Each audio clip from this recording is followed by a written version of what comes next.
بجد الناس اللي عندهم هواية تربية الحيوانات الأليفة زي القطط أو الكلاب أو الطيور أو العصافير، بجد دماغ تانية وبيعملوا عمايل من كتر حبهم فيها.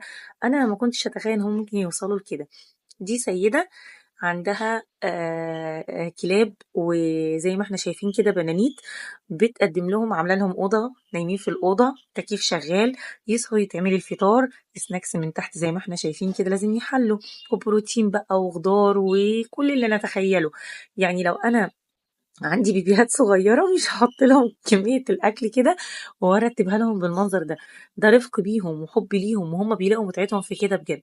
بصوا بقى، هنا هي جايبة البيض، قشر البيض بعد ما سلقته ونشفته كويس وطحنته.